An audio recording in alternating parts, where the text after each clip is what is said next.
Hey, disagree with me or don't. That's how it works. Yeah, you're in the right place. It's time for the brush up every single week. Maybe it's information for your conversations. We're just giving you facts. And here's some things to come this week on the brush up.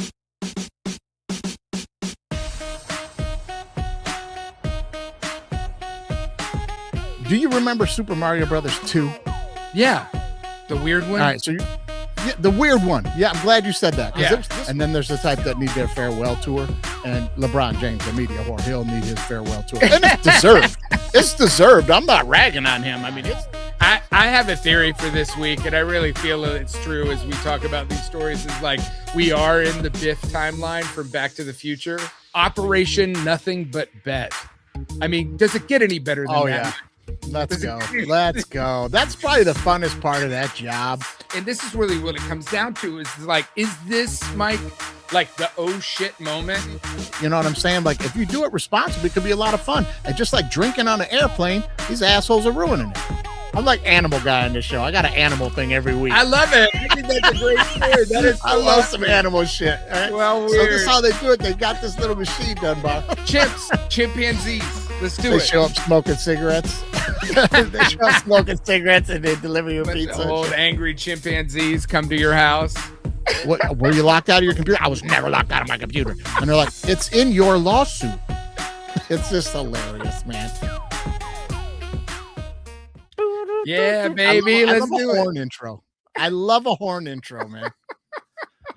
You know what I mean? Like, I love it. Like, if you ever go to the New Orleans and it's like just the brass bands are just rocking and people are dancing in the streets, like any old hip hop song that's got like a good horn through the background or something like that, I'm in. You ever listen to like African funk music, like, you know, Fela Kuti or like Antibales or anything like that? I'll send you some. You should. I don't, but I guarantee when I start listening to it, I'm going to be like, because I'm an old hip hop head, I'll be like, oh, I know this. That got sampled on this. This is a sample from that. You know what I mean? Like, that stuff is so good. And it's so fun. Like in Los Angeles, if I drive around in my car, my daughter will listen to it, which is kind of shocking. Like, she likes anything that's hard. Like, she's into like Beastie Boys and shit. She's 3. And she'll be like, play Shake Your Rump. I'm like, sure. Shake your rumpa. She's totally into it, and she like sits back. She's like, yeah, I'm cool. And people drive past, they're like, what is going on in that car? Yeah, that's funny. You say shake your rump, and then people immediately think you mean rump shaker, and it's like Rex in effect. That's a different jam. That's a different jam. Cool jam. Different jam. Great jam. Different jam. But yeah, I invite our audience who is into that stuff to listen to like some of that old like African funk music from the 70s. Like he had like 30 wives. He ran for president, I think. He was crazy. Big horn sections. Great stuff. I love a good horn section, man. Well, what you been getting into this week, brother? What's out there, man? What algorithm jumped out of your closet this week? Well, I'm excited this week because this is officially the beginning of the summer movie season. And as you know, I'm a big movie nut. So, but love it. I know like you, like me, you've already got your tickets for Devil Wears Prada. You're already there, right? You're in line. Listen, brother, I'm going to tell you this right now. That is absolutely one of my wife's favorite guilty pleasure movies. Yeah. That's like one of her go-tos. If she's doing anything, pop it on the couch, she's going to put that on. So I've seen it a million times. She wants to go see 2. I don't know if we'll see it this weekend, maybe. But let's do this really quick. Her and I did this the other day. Neither one of us know anything about the movie. Like, we haven't read up on it. I haven't seen a preview. She hasn't seen a preview. We just know it's coming out. Like, we're big on like, if there's something we're going to see, we won't hit the spoiler on it. You know what I mean? Like, just don't read anything, you know? I agree. So we were taking bets on what we thought the plot line was going to be. So don't give anything away if you know, but I'm going to tell you. Hers was that, oh man, now I don't know the characters' names, but Meryl Streep is like the main. Neither does our audience, Mike. Right. I don't know their names. I just know the actresses, and I can't even think of the other actress' name right now. Not Meryl Streep, but Meryl Streep, the main character won the Oscar for like Catwoman. Yeah. I can't even think of her name. Anyway, she is man, this is stupid. But here's the here's the scenario. My wife thinks that like she's not in the fashion industry anymore. But Meryl Streep is, and something big comes up and they need to bring her back in to help them with something in the fashion industry. So they're gonna have to like, she does something else like marketing or something. I don't know. She does something else, and now they're gonna need to bring her back into the fold for a minute. She's a My serious thing was, journalist. She's yeah, uncovered a controversy that has to do with the magazine. maybe that's it. She's back into journalism or something. That's what my wife Anne said. Hathaway. Anne Hathaway. Right. Forgive me, Anne Hathaway. I should know that, but listen to me. Your brain don't. Just like Devil Wears Prada, the Princess Diaries is on. Every time the Princess Diaries is on the TV, I'm like, Jenna, are you okay? Is everything okay emotionally? Yeah. Right. Like, did I do something? yeah. This the old question. So anyway, I said my thing was, I said, nah, this is going to be some old Hollywood IP right here. This is going to be an old cookie cutter. They're both still in the fashion industry, and now Hathaway has now risen up to like be her rival, and she's just as good. And now the two of them have to work together on a project or some shit. I don't know. What do I? Here's my version of it. Aliens have come down to Earth. And they've deemed the Earth a demolition zone, and it can only be saved by a badass, kick-ass fashion show. And so Anne Hathaway and Meryl Streep and Emily Blunt all have to get together to put together an awesome fashion show, or the aliens will melt our eyes. That's my version. I'll go see that. Okay, it's AI. All right, I'm gonna check it out. I'm interested in that. I'm gonna be honest with you. I feel like we have to talk about this, talking about like what's happened this week, but the creator of He-Man died this week. Yeah, man. I mean, coming hard with the double masculine Roger Sweet. Great name. We talked about He-Man on the show already. Rest in peace, Roger Sweet. Sorry you couldn't see this awesome movie that's about to come out that both me and Mike are really excited for. Listen. Might I say he might have pulled the Joe Paterno? Like, I just don't want to be around for this. You know what I mean? I just don't want to be around for this, man. You know what I mean? These sports heads know what I'm saying. I mean, Joe Paterno was like, nah, man, that's it. I'm not going to stick around for this. Why does everything in our society turn to that? Like, why does everything in our society turn to that subject? And if you don't know the Joe Paterno story, you can look it up, because we're not going to talk about it. Jerry Sandusky was doing some things, and Joe Paterno went, oh, man, nope. You know what? I'm just going to die. I have a theory for this week, and I really feel that it's true as we talk about these stories, is like we are in the Biff timeline from Back to the Future. Like, that's where we're at. It's gambling. It's might makes right. The White House is now this huge casino in the middle of town. Everybody just seems to degrade themselves. It's, Yeah, we're living in idiocracy. Yeah. Yeah. Well, you ain't wrong. I didn't get my skateboard, though. I didn't get my flying skateboard, though. You've seen those clips. I don't know, from a while ago, with like the hoverboards that people tried to make them, but they're on a special track. I'm like, those are ankle breakers, man. Don't do it. Yeah, no.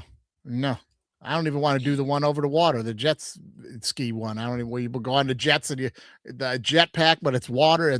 I'm like, nah, man, I'll kill myself, man. Just a little dad knowledge on this. When you see some kid on one of those like bipedal hoverboard Segway things wipe out fully and crack his shoulder in pain, you're like, no, I'm never getting on those, and you aren't either, to your kids. Oh man, when those things kind of like not first came up or relatively new, my wife got on one in LA, like down by the UCLA district. She worked around there, so she left the office to go get some food, a lot of good stuff down there. And she said she was on her way back and coming by a bunch of office buildings, and the thing just like didn't just shut off, like it just locked up and turned off. Like it didn't stop and just go roo, like it just locked the wheels and turned off, and she went right over the handlebars about 5 feet, man. Oh man, tumble time, man. Wow, time. That's dental work. Yeah. That's all I think about, is how much dental work is this gonna, every time my daughter does something crazy, and I want her to scrape her knees and get a little hurt. I don't want her to break an arm, but it's important for her to fall and get up, and she does that now. Like, you got to train them. Like, she'll fall, and if it's not serious, she just gets back up and starts playing, which is great. Yeah. But I'm like, how much is that going to cost? Yeah. I'm telling you, get your kids into athletics, because that's what saved my wife. She's a former athlete, and she was like, "Oh, I went over, like I tucked, I rolled, dipped, boom, got up." I was like, "Whoo, that could have been bad." Yeah, it also wears them out, so they go to bed. Oh my gosh. Yeah, it does. Yeah, it does. Yeah. Number one, keep that going. Yeah. But that's happening this week. The movies are coming out this weekend. I'm excited. There's a lot of great movies coming out this weekend. The NBA playoffs are happening. That's super exciting. Yeah, heating up.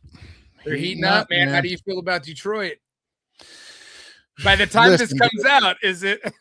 Yeah, man, listen, dude, we hit this one pretty hard over on the flagship DWMOD, the sports show, man. It's not looking great. It ain't looking great, but we ain't done yet. We'll see what happens. They're coming back to Detroit, and we'll see what happens, man. Yeah, well, should I get into it? Because this is kind of the perfect segue. I mean, there's some exciting storylines in the NBA playoffs. Crazy. It's crazy storylines. Like, are the Nuggets dynasty, if it even was a dynasty, like, are they fading now? Are they getting too old? That's what happens when they're gonna come back and win that series now. Minnesota's down a couple of guys, and yeah, I mean, they could, but are they gonna make two best it to players the went out? I don't know if they'll make it to the finals. I did pick them to go to the finals, but I'm not now the way they're playing. I don't know. Is this gonna be LeBron James's last postseason? Is he coming back? I wouldn't bet on that. I would not bet on that. He's going to come back for another year for sure, I think. Like, that's what it looks like. When he goes to Cleveland, you'll know it's the farewell tour. LeBron James will let you know when it's a farewell tour. There are two ways that people go out in professional sports, right? There's the people that, like, they don't want all that, and they don't say nothing, and then they just retire at the end of it, and then, they'll come back around and wave, so they'll just kind of let, go out. And then there's the type that need their farewell tour. And LeBron James, a media whore, he'll need his farewell tour. And it's deserved. It's deserved. I'm not ragging on him. I mean, it's deserved. You know what I mean? Yeah. But he'll be one of the guys that'll let you know, this is my last year. You better come and see me. Yeah. He's like, I'm taking my talents to Hollywood. To Cleveland. Do you think he'll go back to Cleveland and retire? Yes. His last year will be in Cleveland. Bet on it. Get on your little betting apps and bet on that. LeBron James last season will be in Cleveland. Well, a couple of numbers here on what's happening with the NBA. And the best thing about the NBA, I think it's the best thing about the NBA, is that the playoffs are their own season. It's like 3 months of playoffs that you have to go through and watch. But if you haven't been paying attention, it's, I think, too long. But if you haven't been paying attention to the season, you just start watching the playoffs. Pick a team. Start watching the playoffs, and you could really enjoy it because you're getting elevated play. It's super fun. But this playoffs have been great for the NBA, which has kind of been slumping a lot in terms of viewership. Ratings are up 17%. Average viewer per game is $4.4 million. And Mike, from those numbers, you'd be like, the NBA, everything's looking up, right? Well, I'll get deep on you. I'd say no, but we get into that at another time. Ratings are up 17% because in the regular season they're down like 32, so it's not hard to be up 17 from 32 down. But anyway, but they're a little up this year compared to last year. But the commissioner of the NBA, I'm not a huge fan of, and they've kind of done a lot to make the league not really great. I mean, they have. The load bearing, load management stuff that they're doing. You don't get to see superstars play as much. The rules are just lobbing up threes, so there's no real strategy. There's a lot they could do to fix the game. But the beginning of the season started with this story, and now we're at the end of the season, and this story is really coming to a head. And not to date the podcast, but yesterday, Damon Jones pled guilty to a $10 million gambling scheme on an FBI investigation. And this is just one of the best titles of an investigation ever made. The FBI agent who came up with this title is a genius. Operation Nothing But Bet. I mean, does it get any better than that? Yeah.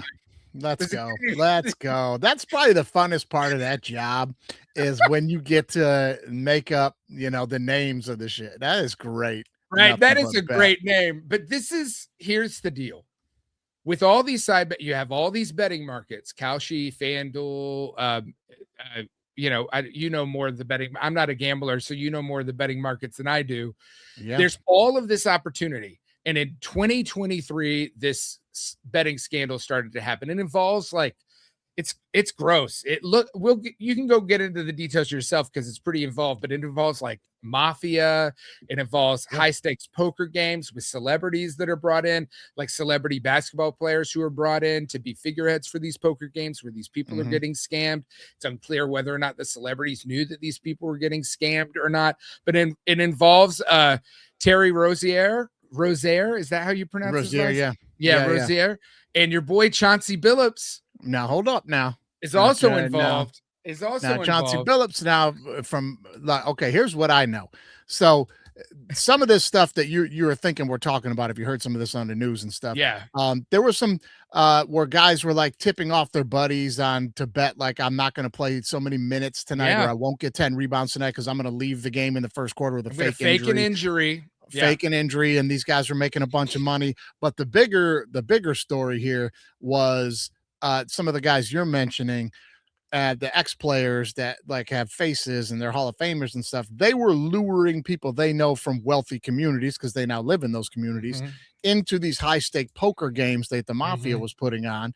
And like you said, we don't know if they did or didn't know that when those people got there, they were just being scammed. There was cameras under the table showing cards. They knew who had held what hands. Like they were scamming these people Rounder style, Matt Damon Rounder style, out of all their money. Now, the people that they're nailing, and what's the name, just pled guilty yesterday. But I did see at the end of the day yesterday that Mr. Big Shot, Chauncey Billups, was not named or mentioned in yesterday's settlement at all. By the reports, it seems that we don't really know all the information, right? Yeah. So, Chauncey was named in the original indictment. He was named for bringing guys to the games. The last we heard of it. Yeah. But the story in and of itself, in terms of the, NBA players, and he's not the only one. This isn't the only instances of this happening, calling their friends. I mean, Damon Jones literally texted people and said, these people aren't going to play the Minnesota Timberwolves game. It's like, these people aren't going to play. Put your bet in before the prop changes. Like they were, and these weren't small bets. These were $200,000 bets, $100,000 bets. Stupid. And because, and this is really what it comes down to, is like, is this, Mike, like the oh shit moment for professional sports to realize that they have a real serious gambling problem just in the ubiquitousness of all of this sports betting? I mean, there's a lot that I want to get into with this, but I think ultimately it's like, to give a little bit of the timeline, 2018, the Supreme Court struck down a law that basically could regulate states betting. Since then, it's kind of been this fast moving creep in all the national leagues. They're like, okay, we can make money off of this. ESPN inked a deal with DraftKings for $2 billion. I mean, there's estimations that like the American betting infrastructure is an industry of $150 billion a year, and the leagues who were against revoking this decision by the Supreme Court in 2018 now seem to be totally for it because they see dollar signs and they're running towards it. What are the implications for all of the sports leagues, not just the NBA, if it is so easy for players not only to gamble but also commit fraud in the process, not just betting on games, but actually committing fraud? First of all, I'll say, boy, this always seems to come down on hoops. It's always hoops. A little bit Calvin of football Ridley murmuring and stuff, but Calvin Ridley got suspended for it. Yeah, but just for placing bets on some golf or something, I think. But anyway, it always does seem to be basketball since even back in the day, because it's the easiest to control and manipulate in that way. Guys can shave points. Guys can just turn the ball over at the end, make sure they don't cover, but they win. Referees can get involved. It's the easiest one to do. In a football game, I'm not saying it ain't going on in football at all. It surely is. But in a football game, it's a lot harder to control 22 individuals on a certain play because only two guys are probably going to touch the ball. In a basketball game, the guy with the ball can control what's happening. Tell me if I'm wrong. This is where it gets into my industry because I'm a reality producer. The Puck came out with a story last week that was about a reality producer who works on some well-known shows using Kalshi bets to bet on who's going to win. Now I've worked on competition shows before. Like, yeah, that's crazy. It's a game show. There's compliance involved, but there would be nothing stopping me from actually placing bets, maybe placing bets anonymously using Bitcoin. Yeah, this is a whole nother thing. This Kalshi thing is a whole nother. It's crazy. It's kind of way different than sports betting. It's a whole different thing. But yeah, you could do that kind of stuff. But and it's wrong. But we'll get into that. But the sports stuff, to me, they had the baseball guys last year, the pitchers from the Cleveland Guardians that got popped for the prop bets. Now, this wasn't throwing games, but these were relievers that came out of the bullpen, and one of them was the best closer in the game, Class A, and was about to get a multi-$100 million deal, and he blew it for like 30 grand, an idiot. Like an idiot. But they were telling their friends to go onto these websites and take a prop bet that I'll throw a wild pitch on my first pitch out of the bullpen, which the odds of that would be astronomical because these guys are pros. They're not going to throw a pitch that's going to fly past the catcher into the crowd. And he was doing it, and they were getting paid. Or he would hit a guy, or first pitch would be in the dirt, or I'll walk the first batter, all these things. Anyway, they got paid. They got popped doing that. But here's what I'm going to say about this NBA thing. This is kind of like, this is so two-faced. Like, to act like the FBI dove into this to figure it out and catch these guys is so disingenuous. This is the league and the gambling sites coming after these players for doing exactly what the league is getting paid to do and costing the league money by doing it. And I'll tell you that right now, because the NBA was the first league, Dunbar. And I know I'm kind of glad you brought this up, because I know a lot about this. I did it on the show a couple years ago about the NBA. Now, the NBA got in bed with, I think, FanDuel first, like in 2014. They signed a deal with FanDuel. And at first it was billed as it was a licensing deal, so that like when they had the logos of the teams on, their little app and stuff, or the players or things, you can't use those without our say, so you have to pay us. But it also included a deal that included specific information given to these sites. And FanDuel specifically favored that sportsbooks, FanDuel, because that's who they signed the deal with.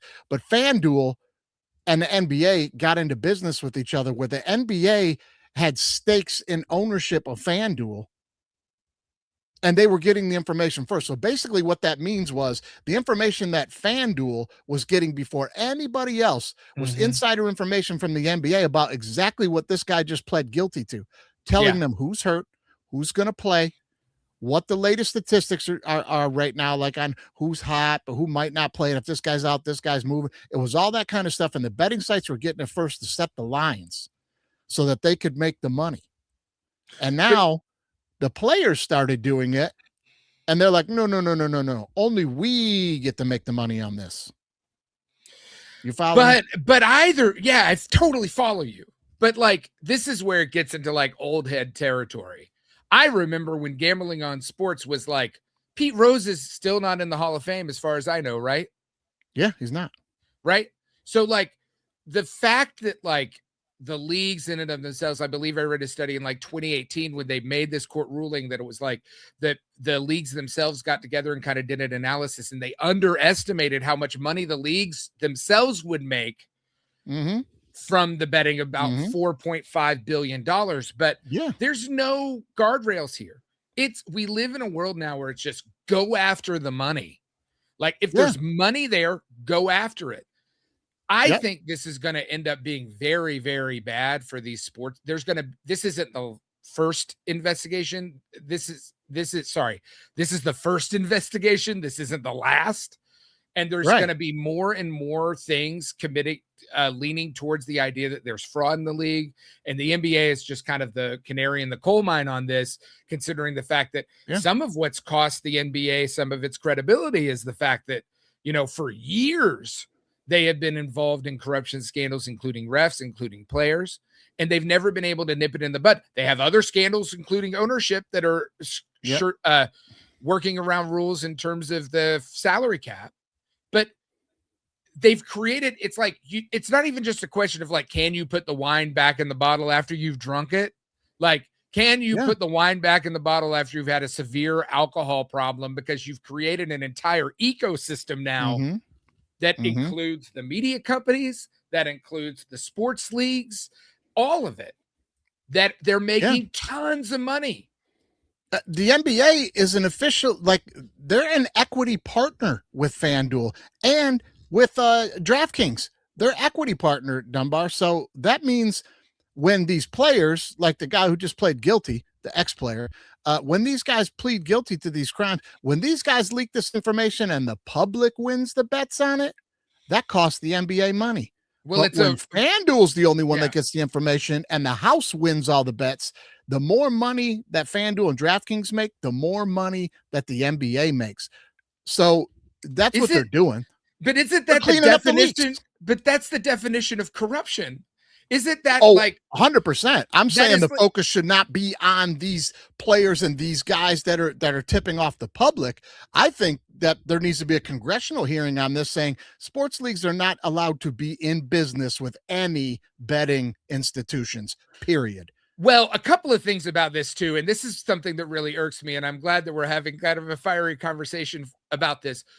The NFL especially, but the sports leagues in general, these are socialist institutions. Their stadiums are built with taxpayer dollars.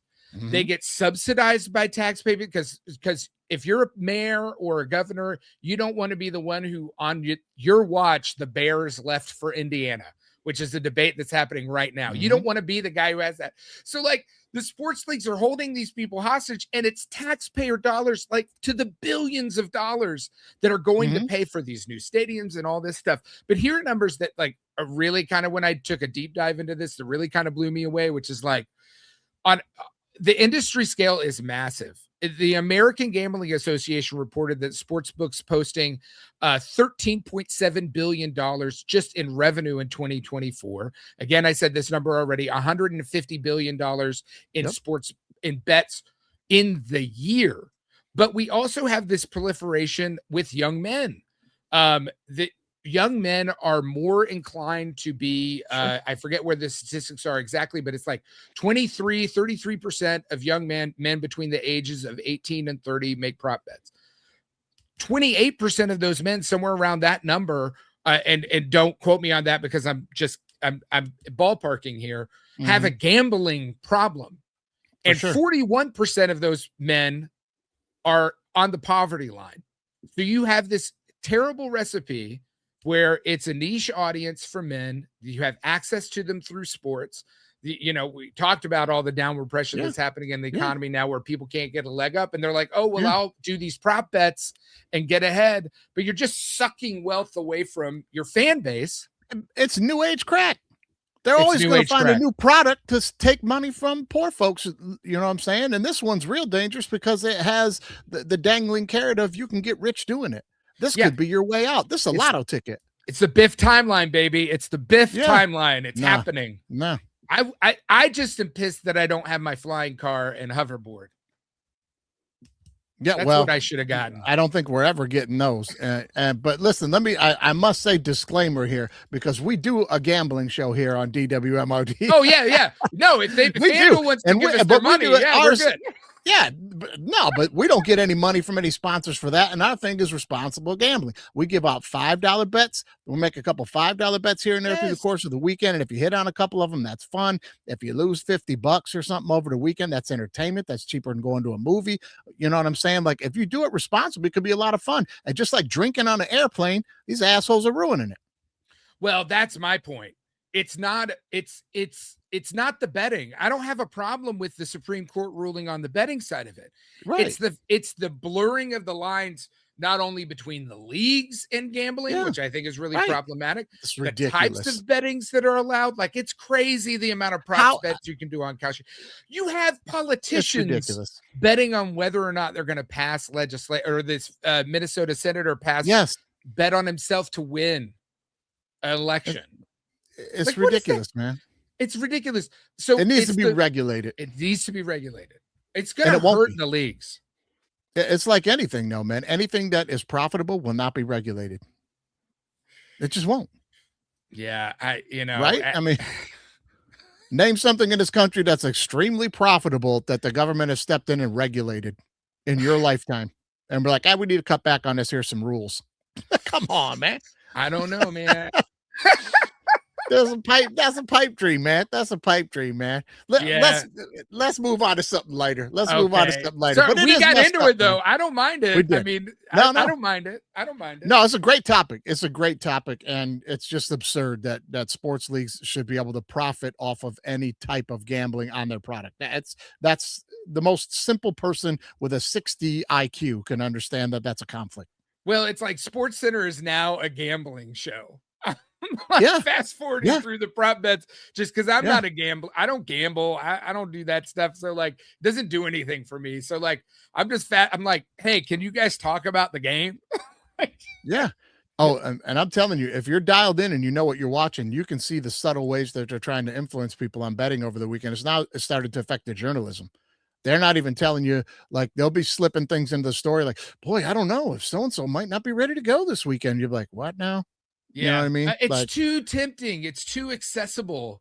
It's Yeah. too it's like putting, it's like putting a chocolate cake in front of my daughter and telling her not to touch it. If Yeah. I turn around, her face will be in it. right. It's that simple. It's that simple, man. If the house makes money this weekend, the league makes money this weekend. Well, who's the league gonna be with? You know what I Yeah. mean? It's ridiculous. And then It's we learn, ridiculous, don't man. you learn your lesson when you go to Vegas and you come home? Don't you feel a little gross afterwards? Can't we just leave it in Vegas? I gotta be honest with you. I am not the biggest Vegas fan. Like, it's fun. I've been out there a couple times. I had a good time partying with my friends and just drinking and staying up late and laughing, do a little gambling, don't get crazy and shit. Won a little money, lost a little money. You know, if you're responsible, it's a lot of fun, but I'm never like, God, I got to get back to Vegas. I'm like, No, if you me want to go, neither. I'll go. You know what I mean? Yeah. I don't I'm know. itching to go back to Vegas. Yeah, I'm not itching to get back there, bro. You know what I'm saying? We got friends like that. Yeah, man. I don't know. Well, listen, sometimes people put their minds to good. There's a little story. This is just a small one I just wanted to tell you about. I don't know if you saw this one. Let's touch on something where people that are smart put their mind to doing something good. Okay. Over in Sweden, 60% of the litter in Sweden, what do you think it is? Cigarettes? Cigarette butts. You nailed it. It's Really? Cigarette butts. Oh my It's God. cigarette butts. I just went Europe, Sweden. You nailed it. Smoking. Lots of Yep. smoking over there. Yeah. It is. You nailed it. It's cigarette butts. So they got together with some scientists and they came up with these machines that train crows to pick up the cigarette butts and bring them to these machines and drop them in their machines, and they're rewarded with food. And they have trained these crows.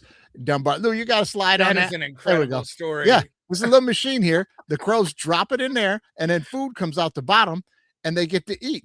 And I watched a little video on this thing. I knew you would think that this was pretty cool, man. Look, see, I'm like animal guy on this show. I got an animal thing every week. I love it. I think that's a great story. That is I love some animal shit. All right. Well, So this weird. is how they do it. They got this little machine, Dunbar, and how they train the crows is like, at first, this machine just gives them free food. So they keep coming back to it, right? Yeah. Then they start putting these little trinkets around the hole, but you don't have to do anything with the trinkets. They're just there. And these things like smell like cigarettes, you know? So they start to associate the cigarette smell with the food, right? But they let them keep getting the free food. And then stage 3, after a while of doing that, they start not putting the food out, but the little cigarette tokens are there. You know, like they're just little pieces of plastic or something, but they smell like, cigarettes or whatever. And the crows will eventually, because they're smart, are like, how do we get the food out of this damn thing? They start knocking the coins in and the food starts coming out. So they let them do that for a while. Then they take the coins away. Now the crows are out searching for what smells or is the coin to put into the machine. And they start picking up the cigarette butts, and the machine can recognize a cigarette butt by something to do with like the cottony filter or something. Like, anyway, the machine knows what it's doing. And every time they drop a cigarette butt in there, they get some food, and the crows are cleaning up the city, man. Fast forward to like 10 years and the crows turn on people who smoke and are coming after them and chasing them down the streets. Yeah, right. Trying to get the cigarette out of their mouth and it turns into the birds.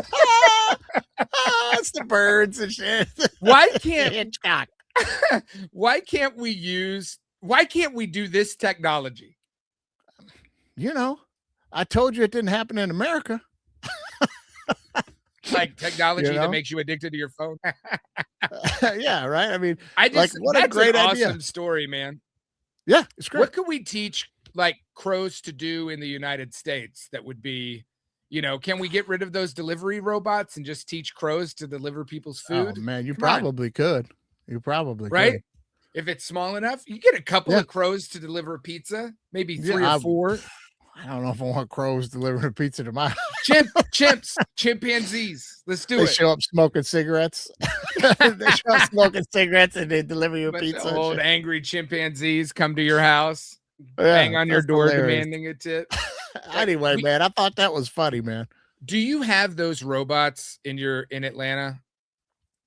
The delivery What robots?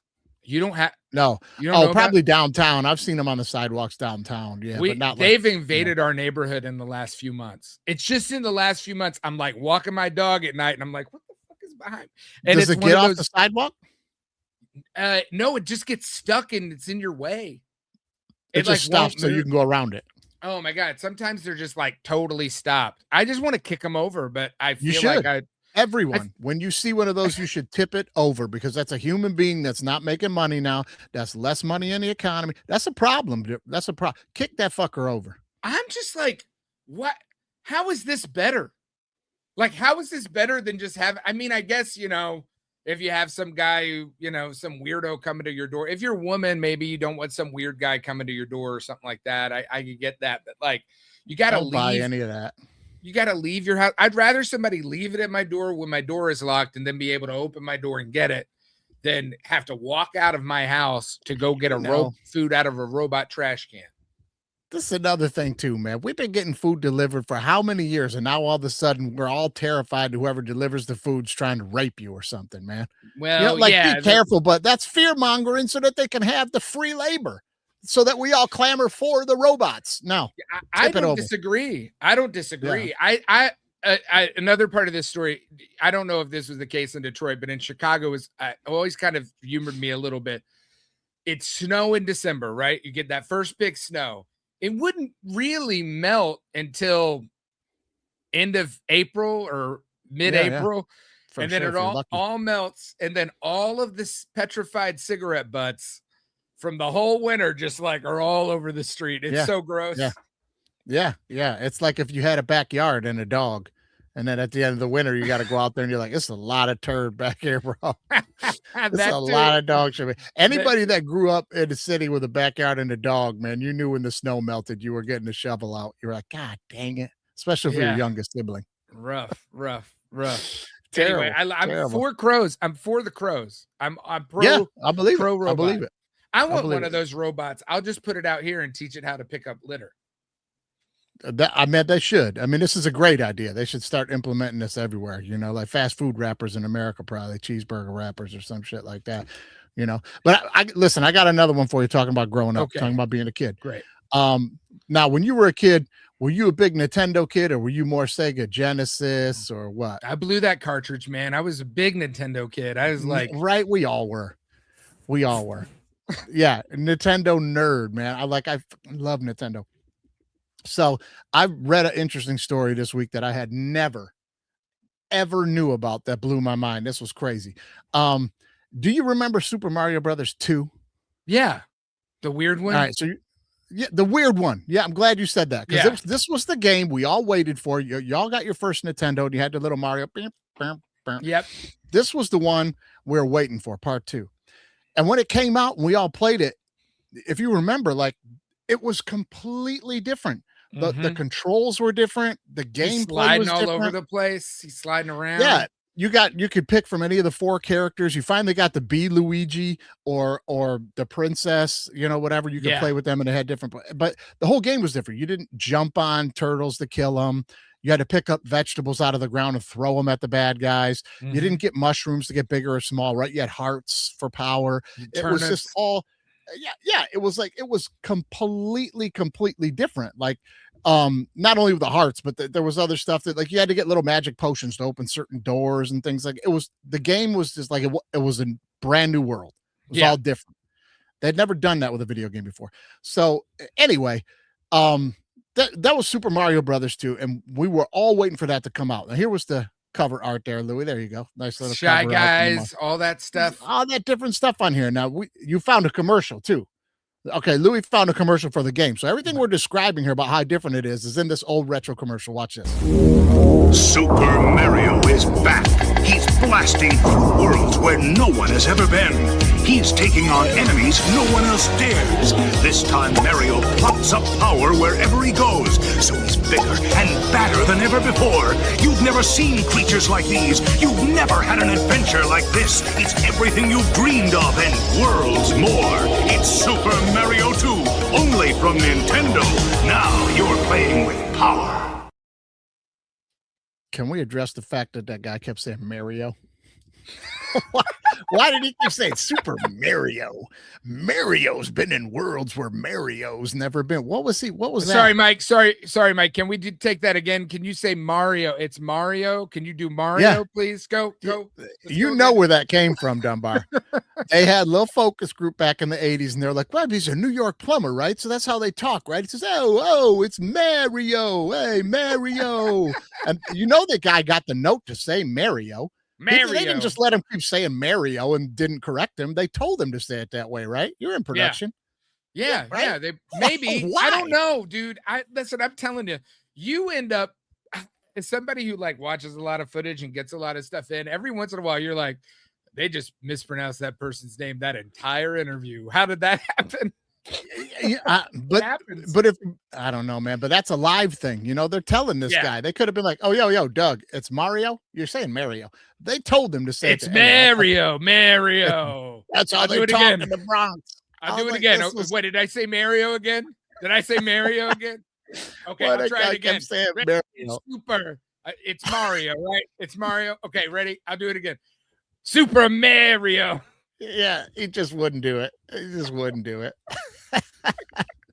But look, the only thing you can remember from that, commercial you just watched, the only thing that looked familiar at that time was Mario. None of that looked regular. So that's the deal here with this story that was crazy. So Nintendo comes out over here like 1986. They got the Famicom system over in Japan. Same thing. Oh, yeah. You couldn't get one at first. Like everybody in America kind of got their Nintendo around 1987. You got Super Mario Brothers. So Christmas of 88, they're pushing hard for this Super Mario 2 to come out so they can sell it to us all. They came out with Super Mario Brothers 2 in Japan. This was I never knew. They came out with Super Mario Brothers 2 in Japan, and it was basically part 2 to the game we all remember, the original one, Yeah. It was super, super hard was what they did. They made all these new levels that were like really, really hard. So Nintendo got together and they were like, look, the people in America can't play video games like this, man. This is not going to go over. It was way too hard. We got it. This is, they had to make it easier. Like they've been playing video games over there forever, man. Like we weren't. So like, this ain't going to work. And Christmas is coming. So do you remember this game? Look at that, the cover art there. Look, it's like a Arabian Nights type of Alibaba 40 Thieves or something, right? This was how this game. Now, this was a game that was released on the Famicom. It was a cut and paste job. What? Now, watch this. This is the game that I just showed you the poster for in Japan. And here's how this game played in Japan.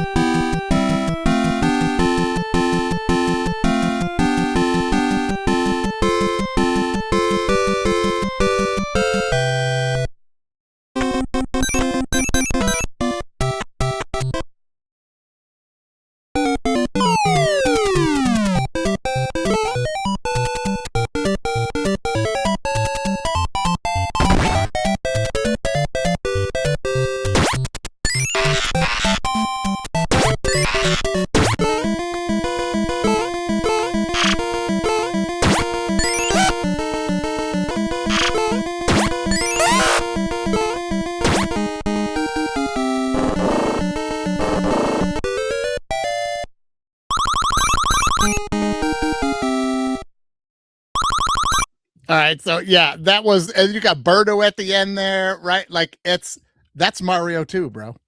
It's what called was the Doki name? Doki Panic. Doki Doki Panic. It was called Doki. Now take a look at this. Put the Doki Doki up, Louis. Let's see that one. Put the Doki up. Now take a close look at this. There's the frog guy. There's the shy guys and everything, right? And then look at the Mario one. Oh yeah. Oh yeah. They needed the game to come out by Christmas, and they needed one that we could play. So they just did a cut and paste on this thing, and they changed a few things. Like they gave them like you could run faster if you hit the B button, and then they changed it. Like that Doki Doki Panic game was exactly Super Mario Brothers 2. My entire childhood has been a lie. Yeah, right? Right. That is wild. And not only that, wild. The crazy part about it is like a lot of the characters from Mario 2 are ones that stayed with the franchise moving forward that are now like staples and some of the most famous characters in that game, but they're originally from Doki Doki Panic. Like, right? Yeah, there you go, Louis. They got the bomb op guy, that's from Mario 2. Birdo, obviously, Mario 2. Yoshi, Shy Guy. Right?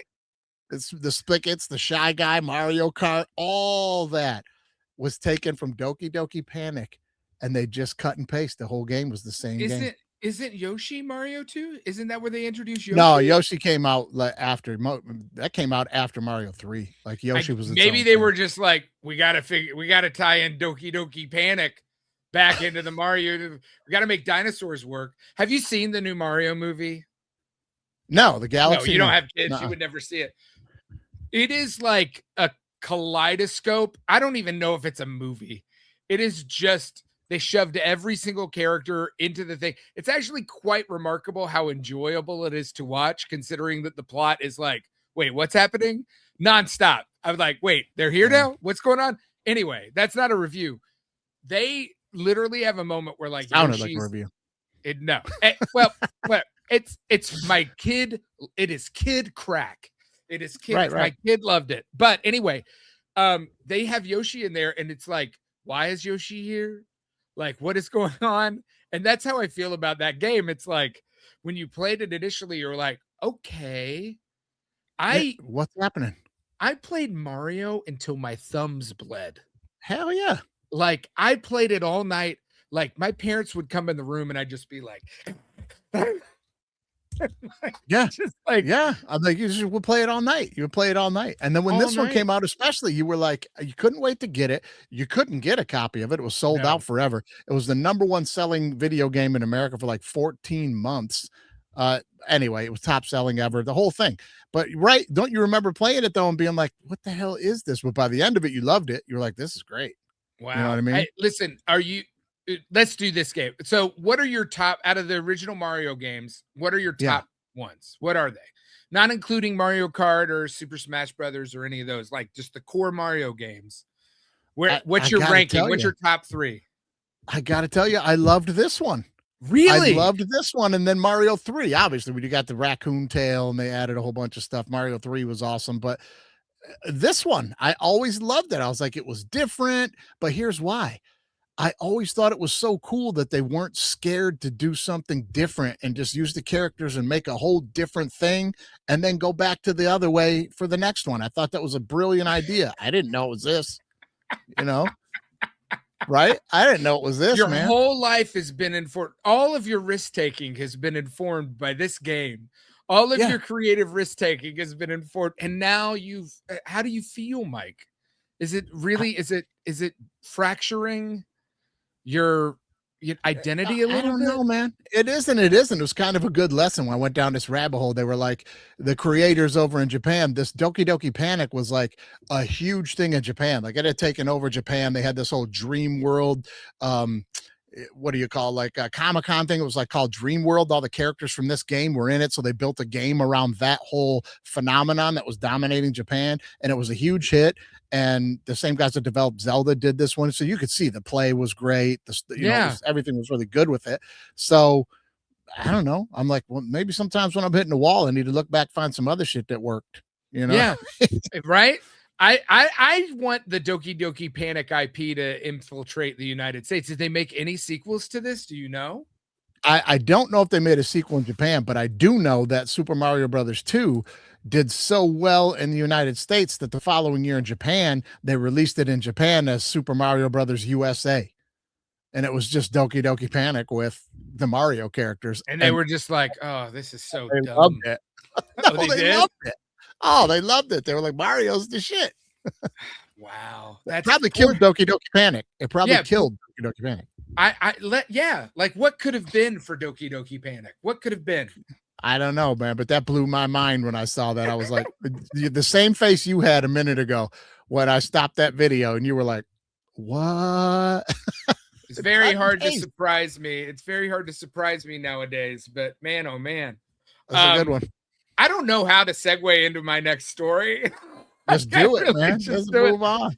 Well, I look like I, from like old nostalgia hits to like what's happening today. I went very current events this week, but that you're paying attention to what's happening with this Jimmy Kimmel story, right? Like Trump is like after him again.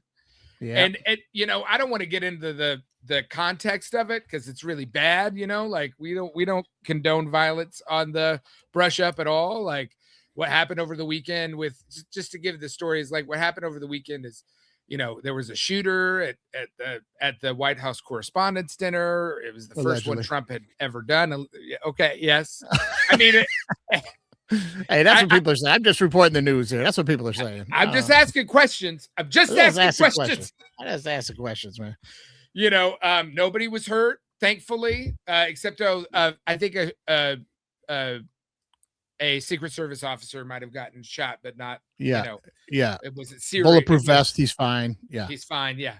But in the midst of that, the Trump, our free speech warrior, decides to sick Brandon Carr, the head of the FCC, the Federal Communications Commission, on Disney, ABC, and basically investigate them for licensing issues in DEI, and try and prevent them from getting any broadcast licensing or revoking their broadcast licensing because Jimmy Kimmel made a joke 4 days earlier or 3 days earlier. Yeah. And the thing that's like that, the reason why I wanted to bring it up to you is like, we spent all year, all these guys were talking about free speech. They were going off on free speech. Oh yeah. Like, oh yeah. It was, we've been told like the joke version of this is like Trump got a second term because a bunch of bros wanted to be able to say the R word with impunity. It was like, the N word probably, but yeah. Yeah, that too. But it's like all this free speech warrior bullshit. And the moment this guy, he is so thin-skinned. The moment this guy, it like literally gets insulted in any way, he goes after somebody. And he's trying to get Jimmy Kimmel getting fired 2.0. Oh, I know, man. It's ridiculous. And shots were fired first, right? Like that. Melania said some shit about him first, and then he went on the air and addressed it. Yeah. And it's just like, what is going on? Like, is free speech not a thing anymore? Well, it is. You just can't talk about him. This is like dictatorship stuff, like over in Russia, you can say whatever the fuck you want. You say some shit about Putin, you'll get poison in your hamburger. Right. I mean, I think that's what he would want to have happen. Right. It's like, but like, we're comedians. Like, we've toiled in these worlds. We met people who kind of are in that Rogan-esque category. And the thing that I always think is like super funny. It's like, you can make fun of people in front of it. They eat it up. They love it. But you come after them and they get real sensitive. They get real sensitive. Oh, there's always somebody in the group. Like we can all be drinking and busting each other's balls and laughing at each other and at ourselves. There'll always be one or two in the group that when it starts coming their way, they don't fucking like it. They don't. And they suing everybody. Cash Patel, old bug-eyed Cash Patel is going after some periodical that wrote a story about him being drunk all the time. The Athletic. The Athletic, that's right. And it's just like, what happened to legalized comedy? Did you see that video of Patel at that press conference when they were asking him about that? They were asking him no, he got super mad because he started talking about like the incident was that he was locked out of his computer, he thought, because he thought he got fired. No one told him and they just locked him out. So he couldn't get into his computer, but he was hammered. He was drunk as fuck. And he didn't know the difference of like, it was just doing an update or whatever was going on. So like he locked his door, started panicking. That's the whole story that they released. And then everybody found him and he was hammered and he was like, I've been fired. And they were like, what are you talking about? So this is what the lawsuit's about. So they had him at a press conference and they were asking him about it. And he was like, none of that's true. I'm suing for $250 million. I was never locked out of my computer. And the reporter's going, Your lawsuit states that you were locked out of your computer is why you thought you might have been fired, and then we turned it into the fact that you were drunk. Your lawsuit states that you were locked out of your computer. What, were you locked out of your computer? I was never locked out of my computer. And they're like, it's in your lawsuit. It's just hilarious, man. It's hilarious. So goofy. It's like, are people going to buy this? Are people going to buy that a joke that was made and the joke is basically he's making a joke about Donald Trump being old, right? He's like, Melania Kimmel, looks like Jimmy Kimmel's like, Melania looks like a glowing soon-to-be widow, right? It's not an assassination joke. He's not saying, and I get it, like that's within the light of like all of these crazy, we live in crazy times. That's why we do this show, to try and bring a little levity to it, even though we're kind of touching on serious issues. We are trying to put it in perspective so that you don't seem so insane about it. But like, it's very clear. Like, he's just, it's the same shit with the ballroom where he's like, that's why we need a ballroom. This wasn't the reason before, but we need a ballroom now. I need a ballroom. Yeah. Please give me the ballroom. Like as he's getting up off the floor, he's yelling ballroom as he's running to the back. It's ballroom, Kimmel. The next day, Lindsey Graham's all over the internet with the most important piece of legislation that's ever been put in front of Congress, the need for the ballroom. And then somebody pointed out, well, they couldn't have had the correspondence dinner at the ballroom. The ballroom's only supposed to seat 1,000 people, and there's 2,500 at this. Yeah, but it's a circus. And the point is not to come down on policy stuff. However, whatever you believe, you're conservative or whatever it is, it's just, can we all acknowledge the clown show that is happening right now? Yeah. It is literally it is just goofy. It's all so goofy and dumb. Yeah. We had Elon Musk talking about legalizing comedy on Joe Rogan smoking cigars a year ago, and they have flipped. They've completely flipped, and now they're like, "You can't say that about me. Wait, you can say it about other people. You can say the R word. You can say the N word. You can say all that stuff, but you cannot." You cannot make a joke about me on primetime television. You can't talk about the president on primetime television. That's anti-American. Bald eagles all went deaf in unison across the country. Yeah, they're not worried about windmills anymore. They're not worried about windmills. Windmills, not a big problem. Trump talk, killing birds. We got to get you to do more Trump impersonations on the show. It's kind of like relaxing. It's kind of, your Trump is a little less irritating than Dunbar. You've had a very busy day, busy man. They say great show, great producer, one of the greatest. You need to lay down and go to sleep, but you need to get your rest for good words tomorrow. Good words. Maybe I'll start up an app where I do Trump affirmations. Like, I'll treat other people the way that like he gets treated by his cabinet. I'll just shower you with compliments till you fall asleep. You're fantastic. I can't even do it. You're the greatest. Some people say the greatest Titans fan. They'll probably win the Super Bowl. Because of you, Dunbar. Yeah, I get it now. I get it. I'm pro Trump now. Just turn you. It's that easy. But I do think it's like, I don't think this is going to go anywhere, but it is a real threat. Like the fact that the head of the FCC, when I grew up, if you were conservative, you were like, the government doesn't touch shit.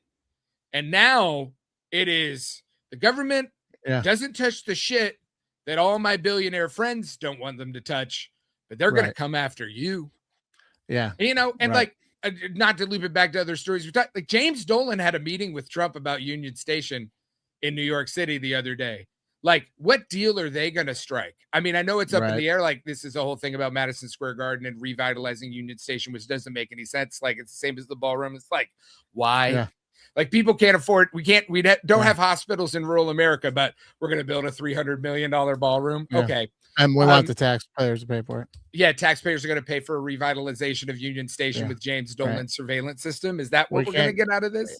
Yeah, we can't keep people on any kind of health care or anything like that. We can't pay for anything else, but we're going to find money for this fucking ballroom. Yeah, I mean, and it's the same with the free speech thing. It's like, what's the trade-off, right? Like, where's our trade-off here? Which versions of free speech are you going to give up for the R word, Mike? Is it going to be yelling in a crowded theater? Is it going to be which one are you going to let go of? Telling a joke on national television or the R word? I can say whatever I want. You can't say you guys can't say that. Okay, man. Because it hurt my feelings. I know, right? They're gonna try, but here's the thing: I don't know the rules really about the FCC, Dunbar. So somebody correct me if you want on this. Brush me up if you know the answer to this. But the threats coming from him to ABC Disney are: we'll revoke your broadcasting licenses. We'll find something we like that works, that says you're wrong about something, and you won't get your license to broadcast anymore unless you fire Jimmy Kimmel. Yeah, like that's what this is. They're basically quid pro quo, not to pile on Trump, but this is a quid pro quo. So basically what they're saying is that they're basically saying Disney has a broadcast infrastructure, right? It's not just Disney that makes movies. It's also they own ABC. ABC is their network. They broadcast over the airwaves. The FCC was created to control those airwaves publicly that are publicly being broadcasted on, amongst other things. They're basically saying we can revoke your license to broadcast over those airways, and especially in major media markets like Los Angeles and New York. If we find that you are in violation, and they're basically investigating them for DEI practices. And this is the other thing that's kind of a joke. It's like, does anybody know what DEI is? Because if you ask like my conservative friends, it's like, oh, it's affirmative action to the extreme. It's not. It's literally just outreach. It's like, we have a job posting. We're going to actually let people who are in minority communities have access to that job posting. That's it. Right. I mean, that's basically what it is. But here's my question. You're going to go after Disney, ABC, Disney's parent company, as you just explained. What is to stop Disney from just going, we don't give a fuck. We're Disney. What are you going to do? You're going to stop us from broadcasting out on ABC's airwaves across the country? Bitch, we'll go right to the internet. We're already there. All of our subscribers are already holding subscriptions. Just watch shit online. Ain't nobody watching TV no more, old man. You're going to shut us down on the FCC? Please. I think it's sports revenue that is involved in that. You know, it's live sports. A big chunk of that is broadcasted on public airwaves, and there's still a big enough viewership there. We're going to move it over to Peacock, or not Peacock, right? But even cable, like, do they regulate cable packages? I mean, it's like if you're getting your linear television from, I don't know, but it's also just, I don't think this is going to go anywhere. Because we'll move the game over to Hulu. Fuck off. Like at some point, somebody's got to be like, hey, no, we're not doing that. Yeah. But I just am, I agree with you. I'm curious about that stuff too, because I wonder what the legs of this is. And they backed down so quickly on the last one, and people came out and criticized them for the last time they tried to get Jimmy Kimmel fired. It's like, if they were smart, they would understand that like the economics of late night television isn't great. Even though Kimmel, I believe, is still a moneymaker. Things will work itself out in their behalf with Kimmel, maybe. But the fact that they're making a martyr out of him, or a would-be martyr out of him, it just only serves to strengthen him more. It's a dumb political move too, because people don't like really the dumb. Because correct. Because look, politics aside, numbers are numbers. The dude's approval ratings are down near 30, might dip below 30%. So ABC Disney is expected to walk in a room and side with 30% over 70. That's bad business. Yeah, I mean, he's unbelievably unpopular right now, regardless of how you feel about it. I mean, if you're in the bubble and you think that Trump is just, everybody loves what he's doing, no, it's not actual. It's not actual. And that's probably the only saving grace to any opposition, is that, you know, he's outrageously unpopular, and what he's doing is unpopular. Gas is $6 a gallon here right now. Is this what you want to be focusing on? Yeah, and right now people are yelling at their little devices they're listening to this on, going, "Oh, what about Joe Biden?" We're not getting into all that, guys. We're just giving you information of what's going on right now. That's what's happening now. Do you want your president focusing on this, or focusing on the fact that grocery prices are skyrocketing? I mean, this is kind of the equivalence to like I don't know, the guy who's like house is in complete disarray. He just got drunk for a week, just beat up on his wife or something, smacked the kids around a little bit, and then set the garage on fire. And then he walked down the street and he's trying to get on the neighbor about their flowers don't look right. You know what I'm saying? It's like, it's one of those analogies where it's like, you got a war going on in Iran right now. You got a major that you problem going on started. with, yeah, I mean, it's a lot of things going on right now. What are you watching Jimmy Kimmel and asking him about his flowers for? And I think the frustrating thing is that he's such a fucking titty baby about everything. He was like quite literally just a total crybaby about everything. And this is the guy that like all these weirdos online talk about being the paragon of masculinity. Like, give me a break, dude. That's a whole nother show. We'll talk about that another time. That's a whole nother can of worms right there, but you ain't wrong about none of it. I'll tell you that right now. I'll tell you that. I don't understand sometimes. I don't understand that take sometimes by people, because to me, it just absolutely strikes me as a guy, if he walked into the bar and started telling me all these stories and acted the way he acted, I'd scoot 4 chairs down and be like, somebody get this guy away from me. I might punch him. Yeah, he pooped his pants. He pooped his pants. He won't stop talking about himself. You know, yeah, he's just my peanuts. I don't know how you get sucked into a guy like that. It's never been my bag. I've never been enticed by that guy in any situation to go sit down and be like, you know, put my chin in my hand and stare up at him and be like, keep telling me things. I'd be like, get away from me, dude. I've always had a healthy distrust of people who like sell me a bill of goods on who they are. And yeah. You know, if somebody tells you who they are, if they're like, I'm a guy who always do this, I'm always do this, and you're like, no, you're not. I know exactly. You're the opposite. Right. Because if you did it, you wouldn't have to say it. Yeah. I'm the best fighter in here. I'm the best fighter in this whole bar. I've won 10 gold gloves. I tell you, I'm the best fighter. I've been in so many fights. So relaxed. It's so relaxing. I'm telling you hear that, and after a few minutes, man, you're looking over there like, this guy's about to get his ass beat, because there's some fighters in this bar right now, and they ain't saying a word. You know what I mean? Like, no, the toughest guy is just like, it's disingenuous. It's just very, that's the word I'm looking for. It's just very disingenuous. I don't understand how people get sucked in on it.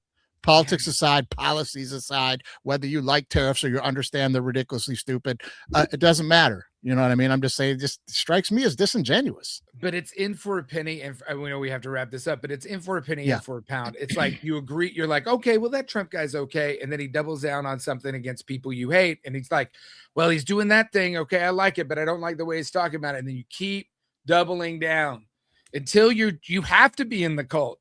Because otherwise you have to agree that like the last 12 years has been total bullshit. Yeah. It's got to be getting harder and harder to not be heading for the safety boats, man. Yeah. And he's in the Epstein files a million times. A million times. Biff timeline. It's the Biff timeline. And I'm telling you what, anybody that's in there, anybody, take Clinton too.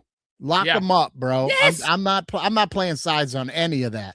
If you think child rape is political, you're an idiot. That's not a political issue. Lock them all up. It's crazy. And I don't care. That's the funny thing. It's like, they think we care about, I don't care who's in it. Lock them up. Yeah. Be done with it. Be done with it. And let's just pray that. Yeah. And let's just pray that at the end of this weekend, the one thing that isn't done in this country is Piston basketball. Hey, let's go Pistons tonight. Win the damn game, man. Don't be getting knocked out by the Magic. Yeah, and I'll be putting Cauchy bets on the Devil Wears Prada storyline. See if I got it right. It is about aliens coming down and forcing us to go into a galactic fashion show competition. Okay, yeah, check that out. Let's find that out. I'll be at the Braves game tonight. Go Tigers. I'll put a Cauchy bet in on Scooble to win the game against the Braves tonight, and let's go. Well, that's the brush up, guys. I hope you feel brushed up on a few damn things.